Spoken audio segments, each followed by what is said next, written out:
No ano 601 da vida de Noé, no primeiro dia do primeiro mês, as águas do dilúvio haviam secado em definitivo. Noé abriu o teto do barco e pôde ver a terra seca.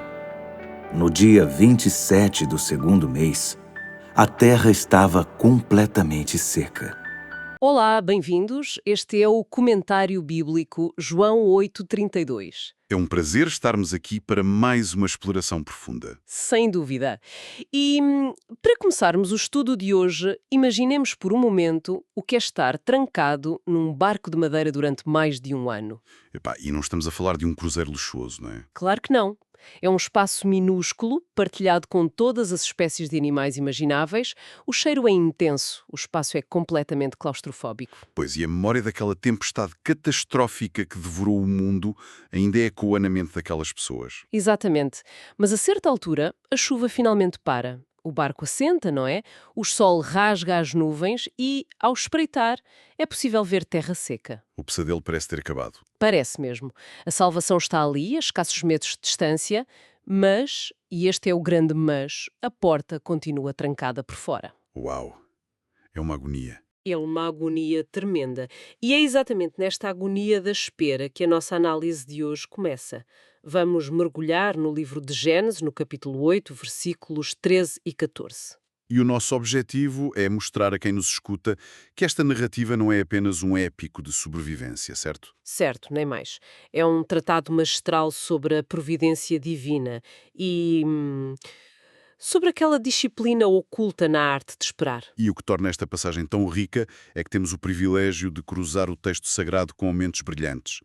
Hoje vamos trazer as reflexões do metodismo clássico de John Wesley, Gosto muito. a perspectiva da guarda providencial de Ellen G. White e, claro, o rigor cirúrgico do teólogo Klaus Westermann. É um trio de peso. E acho que o cruzamento destas fontes retira-nos daquela leitura apressada que costumamos fazer. Pois é, nós temos a tendência de saltar logo da chuva torrencial para o arco-íris. Completamente. Ignoramos o silêncio denso e transformador que ocorreu ali no meio, porque esse tempo de confinamento pós-tempestade durou dezenas de dias. Mais concretamente, Noé e a sua família já estavam na arca há cerca de 370 dias. 370 dias. É uma prova de resistência psicológica brutal. É de facto. A água já tinha recuado, o perigo de afogamento já não existia, mas eles permaneciam ali, guardados, à espera de um sinal. Qualquer ser humano, ao ver a chuva parar, teria aquele instinto imediato de forçar a saída, não é? De recuperar o controle da própria vida. Claro, é a natureza humana. Mas o que eu acho fascinante na forma como o texto bíblico nos apresenta esta transição é a sua exatidão absoluta. O relato abandona qualquer tom de mito poético e adota a precisão de um diário de bordo. Essa analogia do diário de bordo é perfeita. Repara, nós lemos, com todas as letras, que a água secou da terra no ano 601 da vida de Noé, no primeiro mês, no primeiro dia do mês. É uma marcação temporal irrefutável. E essa transição literária é muito propositada, carrega um peso teológico imenso. É algo que o Klaus Westermann explora de uma forma brilhante. O que é que ele diz sobre isso? Bem, a tendência humana ao ler histórias antigas sobre grandes cataclismos é remetê-las para o domínio do era uma vez. Pois, num passado insondável e distante. Exato. Mas o Gênesis recusa essa abstração. Westermann argumenta que esta cronologia minuciosa é a forma de o autor afirmar que Deus não é uma força distante. Ou seja, não opera só numa eternidade etérea desvinculada de nós. Nem mais. Ao registar o ano, o mês e o dia, o texto ensina que Deus entra no tempo humano. O Deus que governa o cosmos é o mesmo que olha para o calendário de um homem chamado Noé. E age na história mensurável. Uau! Isso altera completamente a nossa percepção de quem Deus é. Sem dúvida. Porque, se pensarmos bem, um Deus que age fora do tempo seria inatingível para nós, seres que vivemos aprisionados aos ponteiros do relógio. Completamente inatingível. Mas se ele registra os dias de Noé na arca, isso significa que os dias em que nós próprios estamos à espera de uma resolução também estão a ser contados. Não há tempos mortos para a providência. Cada dia de espera tem uma utilidade. Exatamente. E é precisamente essa utilidade do tempo que nos leva a um detalhe intrigante nestes versículos. Quando lemos com atenção, deparamo-nos com o que parece ser uma falha de edição. Estás a referir-te à diferença entre o versículo 13 e o 14. Sim, sem dúvida. No versículo 13, que corresponde a esse tal primeiro dia do primeiro mês, o texto diz que as águas secaram de sobre a terra. Até aqui, tudo bem. Certo. Mas depois avançamos para o versículo 14, que nos transporta para o 27º dia do segundo mês. Ou seja, quase 2 meses depois. Pois, quase 2 meses depois. E o texto volta a afirmar que a terra estava seca. Para um leitor contemporâneo, soa uma repetição desnecessária. Parece que o narrador se esqueceu do que acabou de escrever. É verdade? Parece um erro? É aqui que precisamos de abrandar e dissecar o hebraico original. Porque sabemos que na escritura não existem palavras desperdiçadas. Esta diferença de 56 dias tem de ter um significado. E tem a decisão de dissecar esses termos revela uma riqueza linguística incrível. As traduções modernas raramente conseguem captar isto na totalidade. Conta-me lá então o que diz o original. No versículo 13, quando diz que as águas secaram, a expressão hebraica é Harvu Hamaim. Harvu Hamaim, certo. Esta raiz apronta para uma ausência de umidade superficial. É uma secura visual. O desaparecimento da água aos olhos de quem observa. A superfície deixou de ser um oceano. Mas não significa que esteja habitável. Exato, porque no versículo 14, quase 2 meses depois, a palavra muda radicalmente. O texto usa Yavshá Haaretz, que deriva da raiz Yavash. E essa raiz significa o quê? Não fala apenas da ausência de água, descreve uma firmeza estrutural, uma solidez profunda do solo. A terra não está só sem poças, está compactada, robusta, pronta a suportar peso. Epá, essa distinção é fenomenal. É como olharmos para um lago que acabou de congelar no inverno. Boa analogia. Aos nossos olhos, a água desapareceu e deu lugar a uma superfície sólida. Visualmente, está pronto. Mas se decidirmos caminhar sobre aquele gelo prematuro, A estrutura cede. ceder e afundamos numa água gelada e mortal. Ou, numa analogia mais urbana, é como o cimento fresco, percebes? Pois o pedreiro alisa o cimento e, passado umas horas, parece seco. Exato, parece seco e cinzento, mas se pisarmos, vamos deixar uma marca profunda e arruinar o trabalho, porque o interior ainda está mole. A aparência de secura não garante a capacidade de sustentação. E essa é a interpretação exata que o John Wesley traz para este texto. A sério? O que é que o Wesley diz? Ele nota que, no versículo 13, a terra estava seca para os olhos de Noé, mas seria uma armadilha terrível para os seus pés. Uau! Seca para os olhos, mas não para os pés. Pois, se a porta da arca se abrisse naquele primeiro dia, os animais de grande porte e os humanos teriam encontrado um lamaçal de proporções continentais. Imagina só, elefantes a pisar lodo profundo. Exatamente. A Terra estava coberta por uma espessa camada de detritos da destruição global. Foram precisos 56 dias de ventos constantes e da ação solar para transformar aquele lodo num chão seguro. Então Wesley sublinha que existe uma diferença abismal entre ver a promessa cumprida ao longe e o momento em que o terreno está efetivamente preparado para nós. Para podermos caminhar sem nos afundarmos. Sim, é essa a grande lição. E isso levanta uma questão fascinante sobre o comportamento de Noé durante esse intervalo.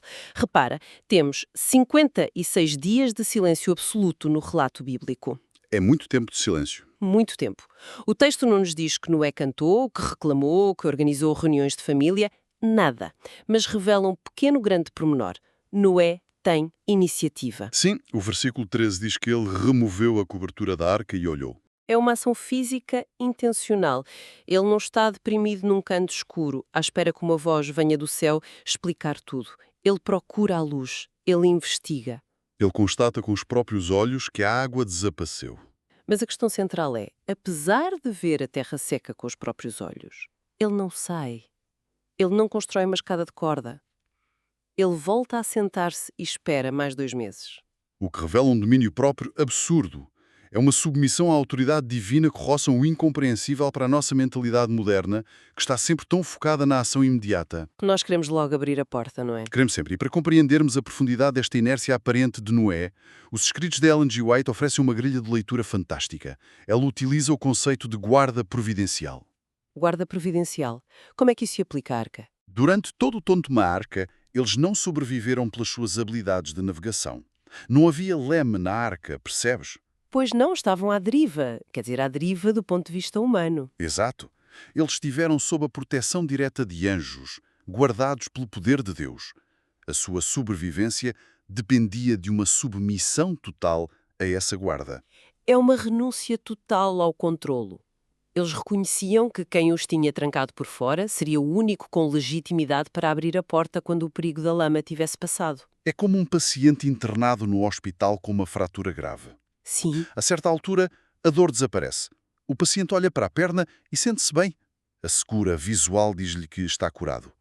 e quer ir logo para casa. Pois, mas o médico diz que o osso ainda não calcificou por dentro. O paciente tem de ficar na cama. A disciplina está em não arrancar o gesso, mas confiar na sabedoria de quem conhece a estrutura. E a fé de Noé manifesta-se aí. Ellen G. White enfatiza muito isso. Assim como ele não construiu a arca sem uma ordem explícita, também não saiu sem ouvir a palavra divina. Ele viu a oportunidade, viu o fim do dilúvio, mas ancorou a ansiedade na certeza de que Deus é o arquiteto do tempo. É disciplina de esperar pela ordem de Deus, em vez de ceder ao alívio visual, é mesmo o auge da maturidade espiritual. A fé suporta o silêncio de Deus quando a nossa lógica grita para avançar. E essa paciência ganha ainda mais relevo quando percebemos que não se tratava só de esperar que a lama secasse. Aqui é que entra aquele detalhe do calendário, não é? Exatamente. O facto do texto insistir em marcar isto no primeiro dia do primeiro mês esconde um padrão. Para quem estuda a fundo, talvez numa escola bíblica, isto torna-se absolutamente arrebatador. As datas na Bíblia raramente são só carimbos burocráticos. Ela se estabelece em ciclos. Ao aprofundarmos o calendário hebraico, descobrimos que esse primeiro mês corresponde ao mês de Nisan. Mês de Nisan, e isso não é um acidente literário. Nada. O mês de Nisan é o eixo central do calendário da redenção. Séculos mais tarde, seria exatamente neste mês que Deus instituiria a Páscoa. Uau! Foi no mês de Nisan que o povo de Israel iniciou o seu êxodo rumo à liberdade. É um eco teológico que atravessa milénios. A primeira grande oportunidade de humanidade recomeçar numa terra seca acontece no mesmo marco temporal em que a nação de Israel experimenta o seu recomeço. É o mesmo Deus a operar a salvação através do mesmo elemento. É o padrão divino da recriação.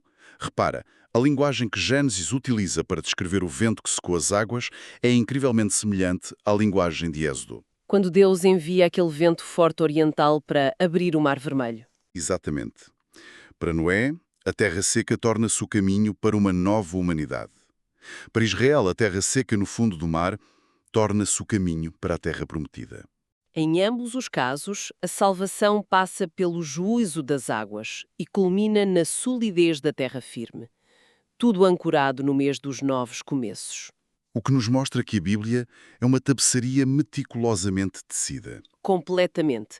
Quando Noé estava ali, sentado, naqueles 56 dias de silêncio, a olhar para a lama a endurecer, ele não fazia ideia de que estava a assinalar o mês da redenção para milhões de pessoas. Ele apenas obedeceu à guarda providencial no seu dia-a-dia. E a obediência dele no oculto tornou-se um marco profético.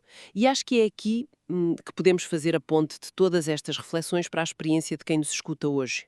O grande desafio de estudar as Escrituras é esse. Não nos limitarmos a admirar o passado, mas deixarmos que o texto nos examine hoje. A verdade é que nós adoramos a ideia de sermos salvos do dilúvio. Quando a tempestade rebenta na nossa vida, seja uma crise, uma doença ou o colapso de uma relação, nós corremos para a arca. E imploramos pela salvação. E celebramos quando sentimos que não nos afundamos. A maioria das pessoas chama isso de milagre. Mas a lição central não é só sobre sobreviver ao caos. Não, é sobre a paciência exigida aos que foram salvos. O teste definitivo do nosso caráter não se dá enquanto a chuva cai. Aí o medo força-nos a procurar abrigo. O verdadeiro teste acontece no versículo 13. Quando a chuva para, o sol brilha e nós vemos a terra seca pela janela. É nesse momento que o instinto de retomar o controle se torna quase incontrolável. Sofremos todos da ilusão da secura visual.